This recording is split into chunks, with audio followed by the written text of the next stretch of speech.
Alors, la communication que nous avons présentée, et je parle au nous,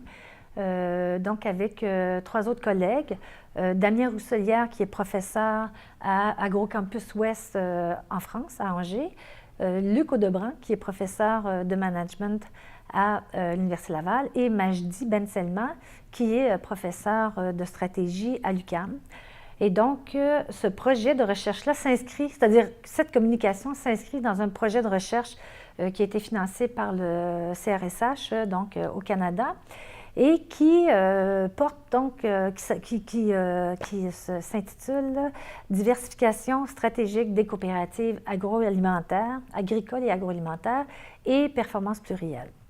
Et donc, dans le cadre de ma communication, de notre communication, en fait, nous avons présenté le cadre d'analyse du projet de recherche. Alors, ce projet de recherche-là est né d'un constat, est né du constat que nous aurons bientôt à nourrir 9 milliards de personnes, que la planète peut en prendre, on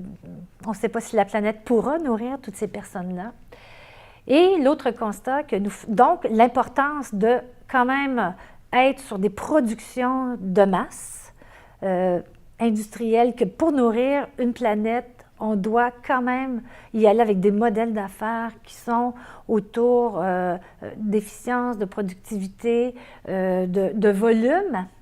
que l'agriculture à l'échelle locale, c'est intéressant, mais que ce ne sera probablement pas suffisant pour voir à ces besoins-là. Premier constat. Et deuxième constat, que ce type d'agriculture-là nous a montré qu'il avait des effets négatifs, néfastes sur l'environnement, sur le dépeuplement des régions, sur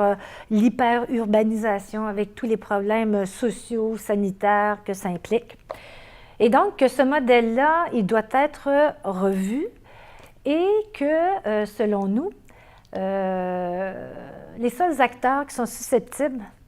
de porter une vision à la fois agro-industrielle, mais susceptible d'être en phase avec les enjeux sociaux et environnementaux, ce sont les coopératives. Donc, les grands groupes coopératifs agricoles. On pense que les grandes multinationales agroalimentaires vont s'occuper du premier volet qui est l'agriculture industrielle, elles le font d'ailleurs, et que les initiatives plutôt locales on cible plutôt l'agriculture de proximité avec des préoccupations environnementales, etc., mais que les deux doivent se rencontrer à quelque part face au double défi qui est de nourrir cette importante population-là, tout en s'assurant la durabilité quand même de nos systèmes de production et de transformation. Et c'est pour ça, en fait, qu'on s'est intéressé, en particulier aux grandes coopératives agroalimentaires, en partant de l'hypothèse, en fait, que c'est probablement pas dans les modèles stratégiques de développement très, très spécialisés comme les tendances qu'on voit actuellement, donc où les modèles sont tirés vers de l'internationalisation, de la très grande spécialisation sur des productions uniques, avec des modèles axés sur l'innovation, mais souvent de l'innovation de processus pour produire davantage. Et donc, que ces modèles-là réussiront sans doute pas à répondre aux deux enjeux dont on vient de parler tout à l'heure, et que les coopératives agroalimentaires ont naturellement, historiquement, été beaucoup plus dans un mode stratégie polyvalence, diversification, en lien, donc polyvalence et diversification de leurs activités qui reflétaient en fait l'agriculture de leur région, de leur localité et donc les besoins de leurs membres. Et donc les grands modèles actuellement qui tirent vers la spécialisation sont contre-naturels aux spécificités des coopératives et des coopératives agroalimentaires dans ce cas-ci. Et donc, en regardant la littérature, en partant un peu de ces constats-là, ce qu'on voit dans la littérature de la part notamment des agroéconomistes qui ont des modèles plutôt macroéconomiques, c'est qu'il y a je reviens un petit peu en arrière, ces modèles-là doivent aussi et quand même s'inscrire dans le contexte qui est la compétition, que sont les enjeux de mondialisation, etc., et donc doit s'inscrire dans une préoccupation de viabilité économique. aussi. Donc, répondre à ces enjeux, mais être viable à long terme. Ce que les travaux des économistes nous racontent, en fait, c'est que les résultats tendent à mettre en évidence le fait que les entreprises agroalimentaires et les coopératives en particulier, qui sont diversifiées, voire polyvalentes, auraient une performance inférieure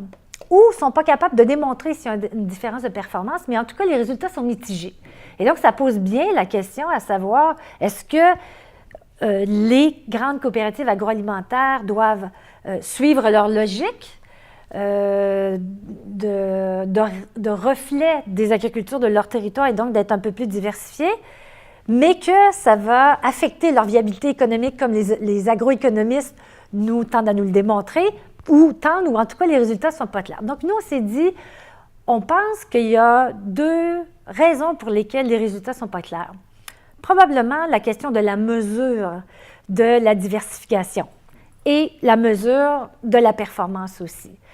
Ce sont des modèles qui ont une approche beaucoup plus macro, avec une perspective de la performance qui est économique, donc l'impact économique, seulement économique à court terme sur les membres. Est-ce qu'on leur donne des ristournes? Est-ce qu'on réussit à valoriser leurs revenus? Et impact économique sur la coopérative, encore là, en termes de rendement, de profitabilité, etc. Et nous, on pense que les résultats sont mitigés parce qu'on oublie d'élargir cette notion de performance, qu'on pourrait même aller jusqu'à les impacts de ces coopératives-là sur leur milieu, sur leur territoire, sur leur capacité à développer de l'activité économique, à attirer des acteurs économiques sur les territoires pour créer de l'emploi, etc. Ce sont des variables qui ne sont pas utilisées pour évaluer la performance, d'une part, et d'autre part, on n'entre pas dans la boîte noire de comment se fait la stratégie de diversification. Sur les synergies, donc on a 2 grandes variables modératrices dans cette étude-là, à savoir les modalités de développement, si on le fait par alliance ou on se le fait par acquisition et qu'on doit payer, probablement qu'on n'arrivera pas au même résultat en termes de performance, première chose. Et deuxième chose, comment est-ce qu'on gère un peu la synergie et les liens entre les activités? Les économistes n'entrent pas dans cette boîte noire-là. Et donc, nous, c'est un peu ce qu'on veut aller voir, le comment aussi se gère la stratégie de diversification et en regardant des types de synergies qu'on retrouve peut-être moins dans la littérature classique. Vous savez, des synergies de clients, des synergies de technologie, des synergies de produits. Nous, on veut regarder aussi des synergies en termes de gouvernance entre les activités et des synergies de territoire également. Et donc, on enrichit un peu le modèle d'analyse de la performance de la stratégie de diversification en d'une part, en essayant de fouiller le comment externe, qui est le genre de modalité de diversification, et le comment externe, comment est-ce qu'on arrive à faire que 1 + 1 = 3.